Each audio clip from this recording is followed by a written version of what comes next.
Audio Jungle.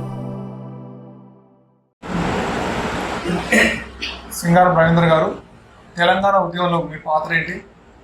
తెలంగాణలో నేను 2001 తెలంగాణ ఉద్యమం స్టార్ట్ అయినప్పటి నుంచి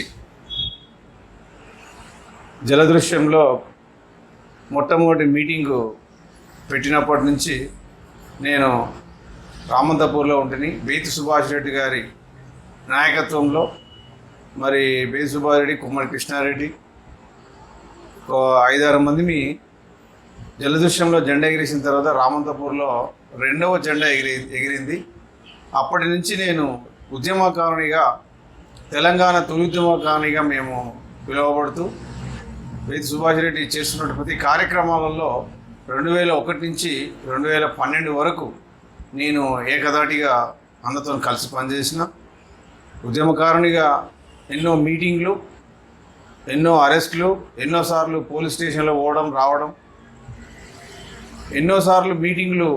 అప్పుడు టీఆర్ఎస్ ఏ మీటింగ్ పెట్టినా కానీ మేము ప్రతి మీటింగ్ అటెండ్ కావడం, తర్వాత ఆ మీటింగ్లో వెళ్ళినప్పుడు ఎన్నో ఇబ్బందులు వచ్చినప్పటికీ ఒక్కొక్కసారి అన్నం తినకుండా ఛాయలు, మిర్చీలు తిని కూడా ఆ మీటింగ్లు మేము సక్సెస్ చేసినాం. అంతేకాదు వాల్ పోస్టర్లు, జెండాలు, రాత్రి 1 గంటకు మేము ఆ ఉప్పల్ మున్సిపాలిటీలో ఆయా ప్రాంతాల్లో వాల్ పోస్టర్లు అంటించడం, జెండాలు కట్టడం.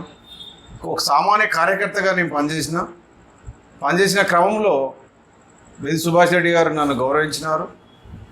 నన్ను ఉప్పల్ మున్సిపాలిటీ యువజన అధ్యక్షునిగా చేసినాడు. తర్వాత రంగారెడ్డి జిల్లా యువజన ప్రధాన కార్యదర్శిగా చేసినారు.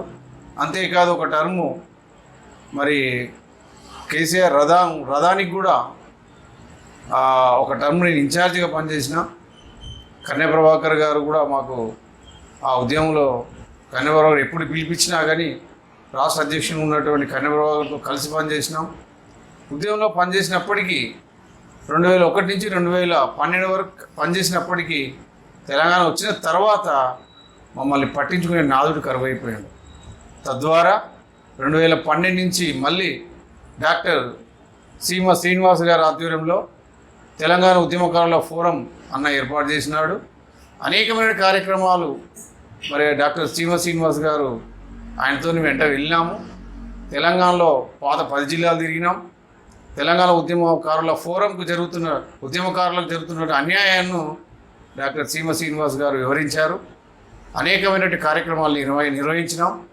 అదేవిధంగా రేపు జరగబోయేటటువంటి ఆ యొక్క తెలంగాణ ఆవిర్భావ దినోత్సవం, శతాబ్ది ఉత్సవాల్లో మరి తెలంగాణలకు గర్వించదగ్గ తెలంగాణలో ఉన్నటువంటి ఉద్యమకారులకు ఏ విధమైనటువంటి మరి విషయాలను ముఖ్యమంత్రి వివరిస్తారో మరి అది ఉద్యమకారులకు మరి రాబోయే రోజుల్లో ప్రభుత్వము ఏ విధంగా సహాయం చేస్తుందో, ప్రభుత్వంలో ఉద్యమకారులకు ఏ విధమైనటువంటి పాత్ర ఉంటుందో అది ముఖ్యమంత్రి మరి రేవంత్ రెడ్డి గారి విషయంలో రేవంత్ రెడ్డి గారు ఆలోచించవలసిన విషయం ఉంది.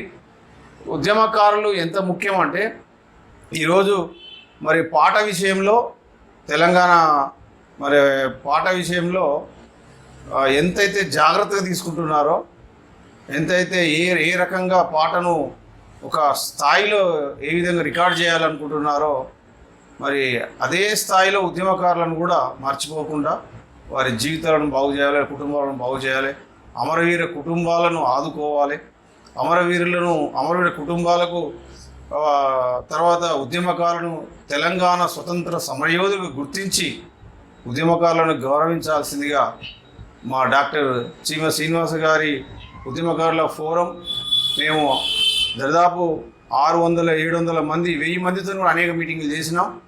కాబట్టి ఉద్యమకారులను గుర్తించి రాబోయే రోజుల్లో ఉద్యమకారులకు మంచి భవిష్యత్తు ఇవ్వాలని మరి ముఖ్యమంత్రి రేవంత్ రెడ్డి గారిని కోరుచుంటున్నాము. జై తెలంగాణ.